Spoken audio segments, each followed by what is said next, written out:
Welcome back to Streamline Entertainment. It is Marvin speaking. We're just going to go into a case which has been all over the internet and the news as well. And it's the body of missing 15-year-old girl identified as Celeste Rivas Hernandez, who was found in a car registered to singer D4VD.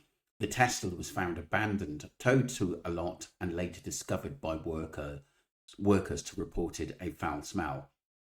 D4VD is cooperating with authorities, and the cause and manner of the death are still under investigations by the Los Angeles County Medical Examiner. The victim, the body, was identified as Celeste Rivas Hernandez, who was reported missing from California. That's interesting. Discovery on September the 8th, 2005, workers at a Los Angeles tow yard noticed a foul smell coming from a Tesla vehicle. The Tesla had been reported abandoned and was impounded after being towed from the Hollywood Hills. Why was it abandoned? And it obviously belonged to someone that was a sort of famous TikToker, YouTuber, come singer. D4VD involvement in the vehicle is registered to David Anthony Burke, the official name of singer D4VD. Ongoing investigations that remains would decompose, suggesting they had been in the car for extended period. The cause and manner of death have not yet been determined by the Los Angeles County Medical Examiner. D4VD's response is cooperating with the investigations, and his representatives have been in contact with authorities. Let's go on to see what people are saying about this, because it is weird how you wouldn't know there was a body in your car unless you lent that car to somebody else, or there's something not quite right. A few red flags, let's just say. Let's get into it, what people are saying. So we move on, obviously, to someone, Loey, who questions about the car, because like I said, if a car's stolen and it's registered to yourself and there's a body in the back, you know, that's serious implications that you know something about it and you didn't report it missing, or it's weird. It's very, very strange. Very strange. Let's listen to what this lady has to say. Stephanie Sue Rotten Mango episode on David, who is this TikTok viral singer who had the body of a child discovered in the trunk of his Tesla while he was on tour. I'm sure most of you have heard about this. And my question, after sitting through that 2.5 hours, is how many coincidences are too many? If he was not implicated in some way, I personally believe, my personal opinion, somebody would have come out and made a statement at this point. Somebody would have come out and said, hey, the car was stolen. Hey, the car was being used by X, Y, and Z. Money talks louder than anything. And when you have Crocs and Hollister pulling down this ad that was only a couple of days old by the time that they did, you've got his whole tour being canceled. You have the record label saying that they've suspended everything with him until further notice. It all looks really, really bad. And I guess I have my opinion and my theories, but simultaneously at this point, I literally have no idea what one could possibly say to make all of this go away. I don't think that it happens. I think that this guy is implicated with this girl in some way. Sorry, let me rephrase that. I think that this man is implicated by the existence of this child. And it is my personal opinion that whatever we're about to see come out of this is going to be so disgusting and so disturbing, even more than what we've already seen. So, there's my 2 cents. So very, very odd indeed. Very odd. Doesn't make sense. It really, really doesn't make sense. But like I said, I think a lot of people are pointing the finger at him. Toby says, thank you for saying a child instead of a young adult. Rotten Mango is my favorite true crime podcaster. I'm not kidding when I say I've listened to every episode of RM, BAM and MOTs. Did you guys hear about how David's parents had SWAT show up at their house saying someone was deceased? Now they're saying he's been framed. Interesting stuff. Let's move on, people. Going to move on to someone who, Nancy Grace, who talks really deep about this case. Let's get straight. Grace, this is Crime Stories. I want to thank you for being with us.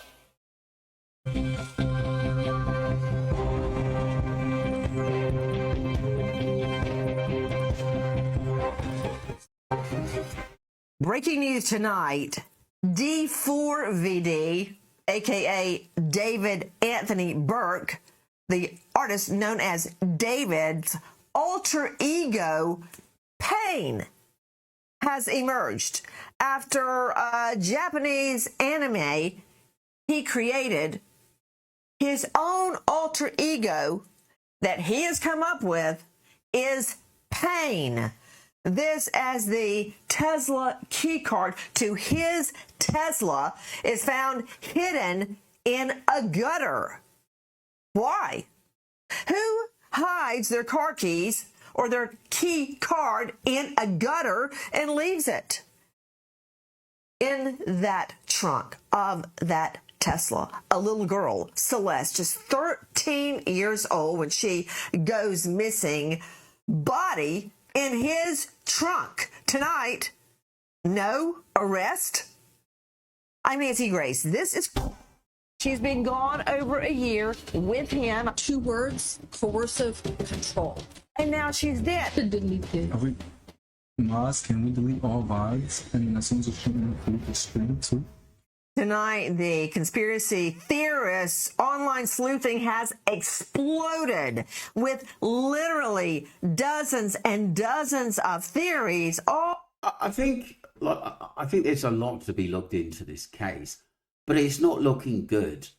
And it also depends what he said as well. But if they're cancelling these shows left, right, and centre, and then his production company that pay him and say, look, we're putting things on hold till we know more, it isn't looking good.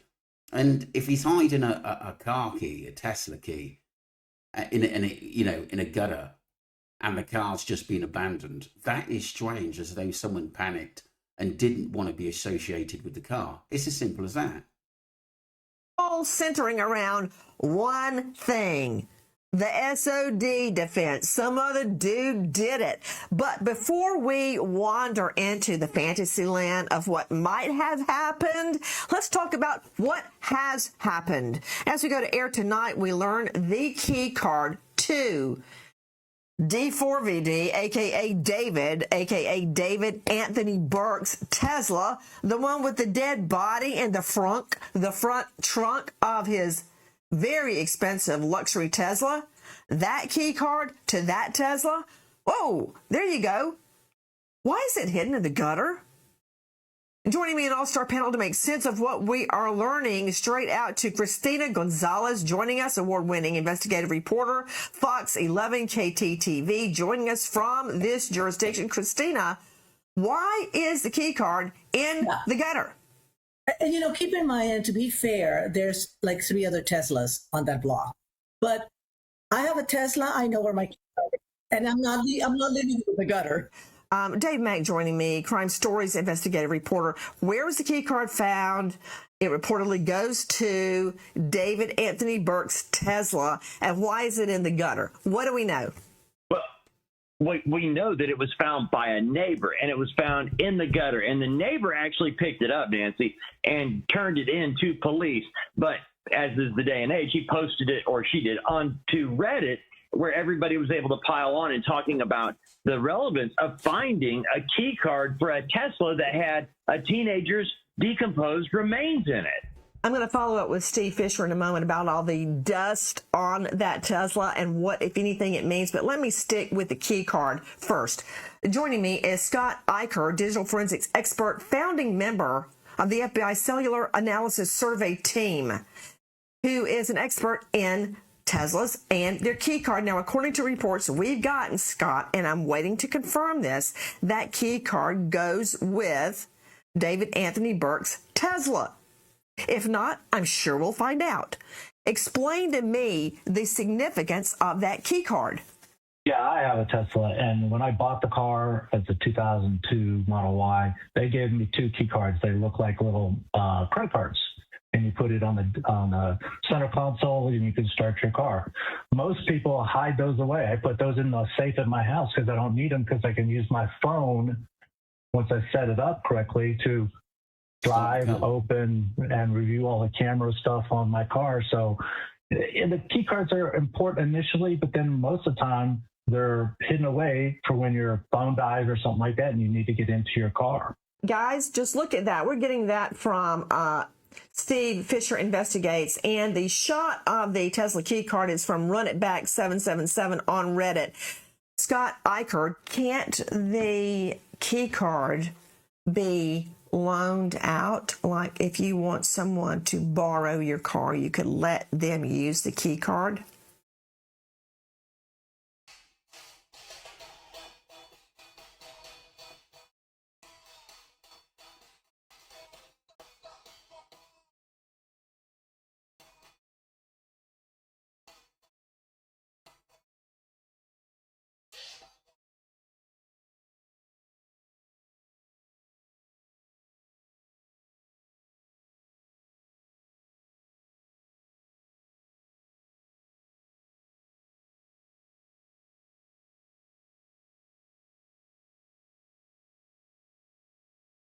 Yes, you can. You can, and because it doesn't have a name on it attached to it, it just runs the car when you need it to. So you can give it to a valet if you wanted to, or you could give it to your son if he's not, already set up to use the car with his phone. You can give that to anybody to use that to drive that car. I'm going to circle back to you in a moment, Scott Eicher. So technically, he can loan it out to somebody else. This is what I was thinking at the start. If he didn't do it, and just say it was someone he knew that did it. But like I said, it's his car. Surely he knows something, even if he technically wasn't involved with the disappearance of this girl. But what you've got to ask yourself, I'm new to this case. This is my first day talking about it. Has he been seen with this woman before? Have they been, is he taken this young girl back to, this young woman, should I say, back to basically his home? There's got to be someone who's seen them together that there's a connection there. Yeah, I know people have been talking about it, but it's what is fact. We're just going on. What I want to know is what's factual and what isn't. Because I want to find out everything I can about the Tesla nav system and all of the cameras. Teslas give you a 360-degree view all around the car. Interesting. And it goes into a USB stick. Now, where's the stick? Will the car operate without the stick? Has the USB stick been removed from that Tesla, from Burke's Tesla? Is what's on the stick also recorded in the cloud? Isn't it true, Christina Gonzalez joining us, Fox 11 KTTV, that a raid was conducted on Burke, a.k.a. David, a.k.a. D4VD's home, his mansion, now I know valued at over $4 million, and a lot of digital evidence, computers, digital equipment was taken out of the home. Isn't that true? Yes, they took quite a bit of computer equipment and electronics. That is confirmed by Scott Eicher. If this key card had been damaged by the elements, you saw it, right? It looked wet. It looks degraded. Can that be rehabilitated to make sure it belongs to Burke's vehicle? And what, if any, forensic evidence can we get off that card? I mean, I'm telling you, if somebody threw away the key to my minivan, it's like finding a needle in a haystack, but I would find it. That shot from Run It Back 777 on Reddit. Go ahead. The key card itself is like a credit card. If it's broken, damaged, yeah, it might be a problem identifying it, but it's like a programmable credit card. And just like anything else, you can get some forensics off of it, so it shouldn't be too much of a problem other than the elements that are on it. I doubt someone hid it in a gutter. I haven't seen the picture of where it was found. It's more likely someone dropped it if it's in like the gutter of a street. But you could definitely get some information from that credit card or that key card. I want to remind everyone that as we go to air tonight, David Anthony Burke, a.k.a. D4VD, is innocent in the eyes of the law, and he remains innocent unless the presumption of innocence is pierced and overcome by evidence that proves him guilty. Josh Colesrud joining us, veteran trial lawyer and former U.S. attorney, founder of Colesrud Law Offices. Josh, thank you for being with us. This would not be the first time that a killer has thrown away evidence thinking nobody would find it until they do. Well, that's right. But this is certainly odd, just like other pieces of evidence in this case, are odd. And what I don't like about this, if I'm a prosecutor, is that the LAPD missed it.